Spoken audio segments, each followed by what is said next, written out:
Good morning, brothers and sisters. Um, I want to ask you guys to please keep me in your prayers today. I'm having a real tough time with my emotions right now, um, like depression and stuff. And I take medication, and I've already took them, so it's beyond medication. It's got something to do with the time we're living in. Just right before I touched the button to turn this recording on, I was seeing like a factory, and how it was like it was. I was beginning to see like someone was breaking in to find like their secrets or to sabotage the company or something. And when I think about places like that, I mean, honestly, there is companies out there that are being done that way, even sometimes by their own leaders, their owners or CEOs are tearing them up. And to really beat it all, that some of the CEOs are actually the founders of them too. But that's that's the world we live in, you know. I was sitting here it's been a couple weeks ago or so, I think. I really can't put a time on it, but anyway, I was sitting here and I was thinking, of, how or do I really trust anybody? And now, people that I know, like my wife, which, well, she's by law she's my ex-wife, but really in God's eyes there is no exes. God doesn't believe in divorce, but to me she's my friend, okay, and I do trust her. um, as far as I can trust anybody, I trust her, okay. um, but there's limitations on everybody. I mean, because I do trust her. I trust my cousin. I trust my best friends, which is like two of them, which is my friend Barb and my friend Janie.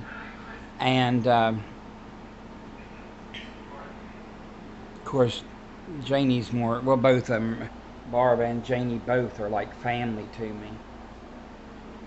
And I love them both very much. I mean, sometimes we just have to take a chance on people, and I used to all the time take a chance on, like, meeting this person or that person, see what kind of outlook they had on life, or whatever it might be. And a lot of times those people come off as, I mean, just the feeling from them that if I can't trust them, I'm going to know it. Or there's going to be like a doubt, like I can't tell by the way they're acting, but there is a little doubt there, so I'm going to keep my distance, which is my problem. I don't do that. I mean, I'm the type of person that wants to give everybody a fair shot of being my friend. But I've learned now, I mean, when I sit back and think about it and everything, I don't know if you guys ever think about it, but who in this world do you trust that you don't know? If you met somebody, how likely are you to trust them? With me, I've got a very trusting personality. I mean, I really do. I always have had. But the thought of meeting anybody new scares me. The thought of letting anybody in from my childhood back into my life scares me. Because I don't want anyone to take what I've got in Christ, and I don't want no one coming into my life and directing me away from that. And God, if anyone is, please just stop them in their tracks, because I don't want nothing to do with anybody that comes between you and I. And that means Sherry too. I mean, Lord, I do care about her and everything, but the one thing she's got to know up front in person is that you come first. Nobody but you are first, and then my family. See, I don't want anybody to think that they're going to come over God in my life, because they won't. I'm fighting to keep my God first. And you should too always want to have your Lord and Savior first. You know, Jesus is our first love. He's the one that came to earth and died for our sins. He suffered a multitude of pains upon that cross. You can't even fathom, even the person that's being killed in the most direst of circumstances or in the most horrific, horrifying way, could match the pain that Jesus felt.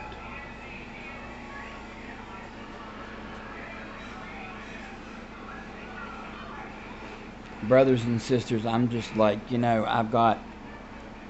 there's just so much happening right now that I can't even kind of understand a lot of stuff that's been going on lately. Like there's a lot of people out there that want to, well, in other countries and stuff, not normal. Well, there's normal people out there that's being hurt by their so-called elective government, which we are too.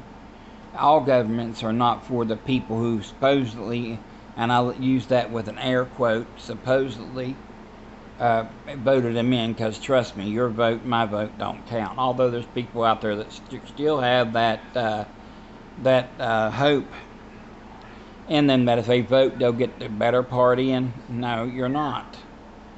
Politics, and another word for politics is lawyer.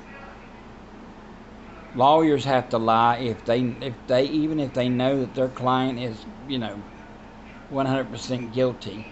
If they're hired to defend this person. Now sometimes there is lawyers that have hearts and they'll say, I'm sorry, no, I cannot take it because I can't defend someone that I believe is guilty of what they're being accused of.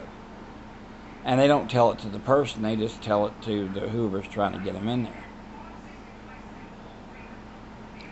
And to me, that's someone who has a heart and doesn't want to be putting somebody, like if they're like a good lawyer. Most time, crooks and murderers, they love going for the good lawyers that win all the cases. I think even in some cases, they threaten the lawyers if they don't win, they're going to be sorry. That's where you say, no, I'm sorry, I'm not taking your case. It's that simple, no. And walk away, and don't give them time to threaten you. Because when they start to threaten you, say, you know what? I could have easily become one of your witnesses against you. Which I mean, really, these people, it's like that. They've got, doubt very seriously they've ever carried out a death, an actual killing on themselves. They got people that do it for them. They got their dominions, just like the devil has his dominions. Those are evil people, allowing the enemy who comes to lie, kill, and destroy. And he can kill something. He can kill a family by breaking it apart. He takes the truth out of the family. And it only takes one person to start lying in the family to take the truth away from that family. That's why it pays for everyone. I don't care how good your parents are, how good your home is, how good your home life is, how good your anything in your life is. You should always pray for God's protection around those you love and around those you respect and look up to, because they were there when you were little. Because anybody can say one little lie, and then one little lie turns into two. Before you know it, they're a hypothetical liar, or they're just a paste of lies. So, pray that never, and if someone is lying and they're lying, then call them on it. Literally, call them on it. Say, what you just said is not true, so why do you want to lie about that? And sometimes it just takes a person they would think would never say nothing to speak up and say something. And that can change the route of the road they're going on. It can put them on a whole different path. And pray that path is the right path, not the one the enemy's paving with lies and deception and all that. Brothers and sisters, honestly, I don't know if you get tired of hearing it, but I don't. That God, the rapture's at hand. Any time now it could happen. There's no doubt it could happen at any given moment. We need to be showing the Christ-like love through ourselves. When we talk to somebody, when we are out and about, and smile and give people, I wouldn't smile but to show my teeth because I'd scare them. But You can smile like that instead of going, let's face it.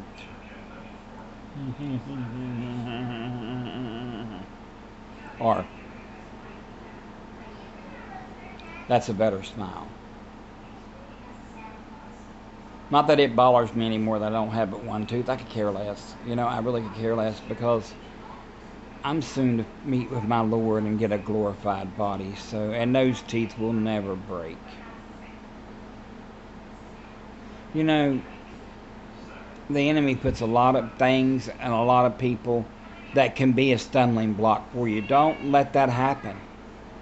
I asked God just earlier in this thing, Lord, and I ask again, if there's someone in my life that would be a stumbling block, please remove them from our lives. Remove them from mine and Jason's lives. And that's even if Janie's a stumbling block, Lord, much as I care for her and respect her. If you need to be telling her something that she needs to start doing, then God, I don't feel bad giving her the hours. My insurance is paying it, and my insurance is just paying for something I can't do myself, and I honestly can't do, the painting and stuff, which she has, and she's bought the stuff for it. And actually, she put a lot of money in, but I can say, yeah, she put a lot of money in it, but she got most of her money back. And Lord, I hate to say this, but what if that's just the way she does? What if that's her little click tea when she gets in with somebody and she does a bunch of stuff with them? I don't think it is. I don't think she's even like that. I really don't. And if that's the enemy giving me that, Lord, please rebuke him, Lord. Brothers and sisters, you just need to stay strong in every way possible. I mean, and what I was talking about, that's a friend of mine who I do favors for her, and she's done a lot for me. And basically, we don't do to pay, overdo the other or nothing like that. We just do what we know the other one needs help with, and it's nothing that goes against, no sexual favors, nothing like that. No. It's like we are there for each other when we need each other. We're there to listen, lend an ear, and everything like that. So that's what I was talking about. But getting back to what I was saying, yeah.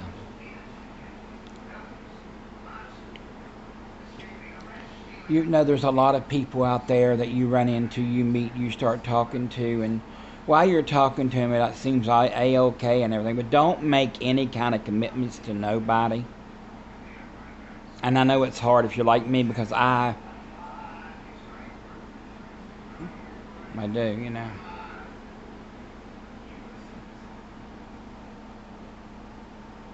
Excuse me.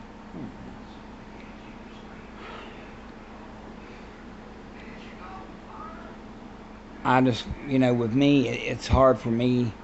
Like if I meet somebody, I just want to automatically take them upon their word and upon their reactions at the time of meeting. But a lot of people can meet you in a false pretense, and they can be acting like somebody else that they're not. They could be a total different. Like you think about all these, like John Wayne Gacy and Jeffrey Dahmer and all them ugly, evil people. How they met up with people, they looked normal until Jack the Ripper looked normal until he ripped somebody's head off. Yeah. I'm not going to use any fictitious characters, but the Friday the 13th trilogy or anything like that, because they're not real. Although there has been copycats.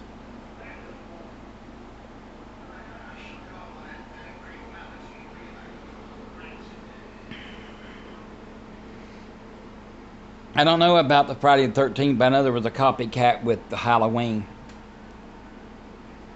See, now think about that Halloween. You think about the Halloween movies back in the 1970s and 80s. How harmful they look. But think about this.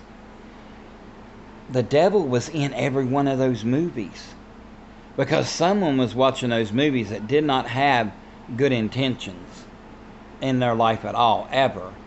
And they picked up what these movies were showing them, and they started acting them out, where the movie became to be a true thing.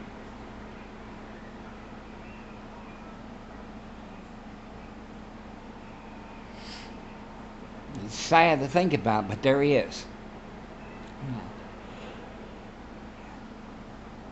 I mean, me and my mom, we never thought of anything hurting anybody or anything.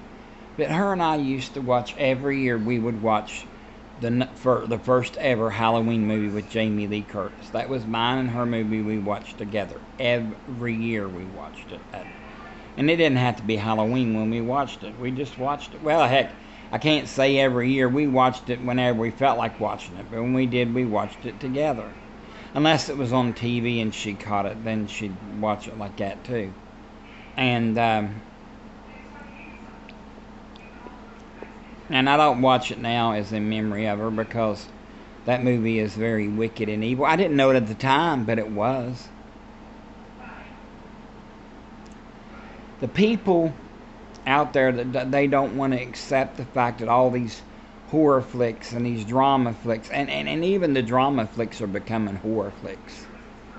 Anything that's got someone killing somebody in it, that's horrible. It may not be a horror flick, but it's a horrible flick, I can tell you that.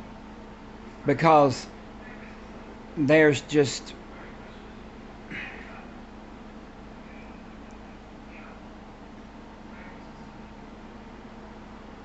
all I know is just, pray for everyone, and if you know someone who likes some kind of movies, explain to them and break it down to them. Say, think about this. Even in the 1980s, 1970s, when he's making them scary movies, someone watched them and copycatted them. Now they don't even have to literally copycat them. They can make a program that will do it for them. Well, with all the computer savvies there are, that knows a lot about the computer, they could actually take and make a computerized generation of something like that, and it would do that. And I'm sorry, but that's mainly what AI is, and everything around that. It's got to do with destroying the world. Remember the one they had named Sophia, the hairless woman? Well, she's always got where her head lights up. Maybe her head is, when the light's shining, maybe her head is her lights are her hair, but I don't think so.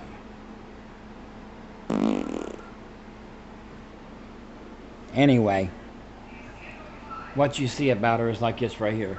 No hair on my face either. It's just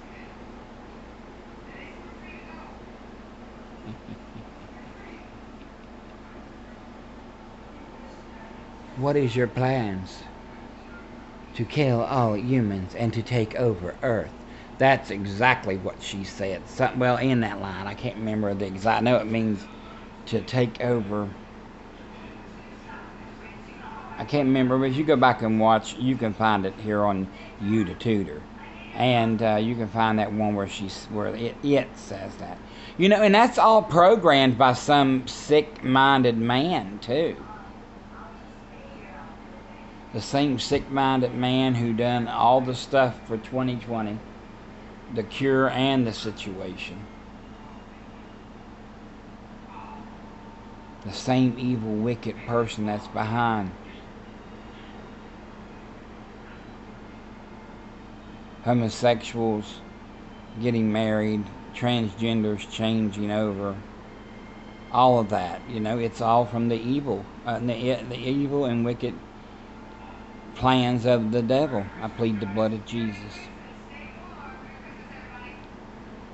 Brothers and sisters, you need to continue looking around. If you see something that don't feel right, someone's around you who doesn't feel right, then don't be around them.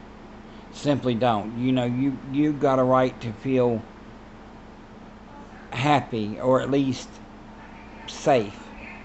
And I'm not going. I don't think as of right now, I don't have anybody that I can recall of that I feel not safe around. I don't have anybody I don't feel not safe around, because I feel I feel like it's important to be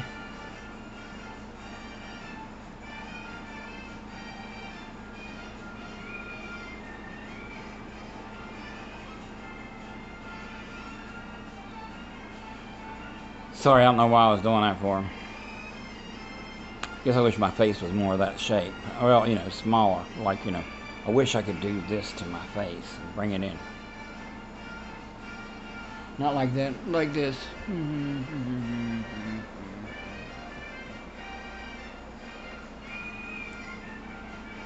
You ever think about all these movies or programs that you watched as a child, and you go back and rewatch them now with an adult set mind? You see the things they are doing, the things they've said, the things they are trying to say, and you wonder, how is it that I never picked up on this when I was a child? Well, I can tell you why. I know, speaking for myself, why I didn't. Because our mom and dad brought us up not to be thinking wrong, not to be thinking nasty, not to be thinking like that. And they never had to even tell us don't do it. We just knew not to do it. I mean, our mom and dad didn't have to correct us a whole lot on stuff. Oh, when they did correct us, boy, I've had the bumps on my butt to tell you they whooped my hind dinners. They whooped my hind dinner before dinner. Sometimes I didn't get dinner. I got hind dinner beaten. Mom and Dad didn't play when they were whooping taking the paddle to our butts. When they took the paddle to our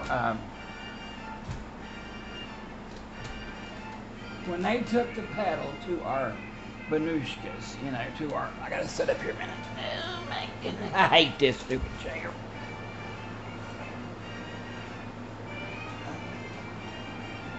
Get me out of here, darling. Let me back here. Okay, let me see. I'll get you in just a minute, people. Sorry you guys are having to hear this, but now you know what your fat brother has to go through with flashing his chair. Oh, there we go. Now it's better. Okay, so it really isn't that hard to close. It's just the stupid handle is hard to get a hold of. Causes me a little bit of grief. As Mr. Tudball off from Carol Burnett, it caused me just a little bit of a grief. Now, Mrs. Quiggins, get in here. We need to talk about something right now. Okay, Mr. Tudball. You better make sure you're going to talk to her right, too. That's what Vicki Lawrence, when she played Mrs. Tudball. But anyway, I can't do all them names. I mean, all their voices and stuff. And I really don't want to. I needed it for a little bit, folks. It may not have been for you. It may have been for me, because I've been feeling like I'm going to cry this morning. There is a lot of fighting and wicked and evilness going on around this world. If you don't see it, you haven't seen it. Look over to the Middle East. They're fighting, which I know they fight all the time, but this is not. This fighting is like never before. In our time, in our generation, and the generations before us. And this is like back in the times of the biblical times when the Romans tried to get the Jewish people and all that. Brothers and sisters, you got to be in prayer for these people. I mean, what I get with the Jewish people is, what have they ever done to anybody over there besides what they brought on them to do to them? Like by getting them mad and making them, anyone who draws evil blood from somebody, and that doesn't mean they're taking blood. It means they're just so evil, it's in their blood, and they're trying to get that back from someone else. Now, I may have phrased that wrong, but, pickled mayonnaise and tomato on a sandwich would be better for you. But anyway, I don't know where that has anything to do with what I just said, but it has something to do with somebody. But anyway, like I was saying, the whole situation is, we need to watch out and know that we need to pray for all those people over in the Middle East. Pray for your neighbors. Pray for your family. Pray for your friends. Everybody needs prayer. And if I can ask you guys, please, to pray for my my wife. My wife once removed. There we go.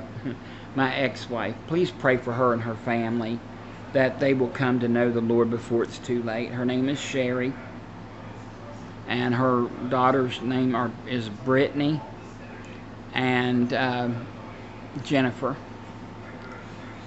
and her sister's name is Susie, and her husband. And just pray for all of them. They need the Lord, and I just pray that they come because they don't know what they're doing without Him. Brothers and sisters, I'm going to end this here, even though if it's up in a jabble, I'll watch it to see what I need to continue on the next one. I love you guys, and I hope to see you soon in the clouds with Jesus. But Lord willing, if not, I'll see you here on the next video. God bless you. Love you. Bye.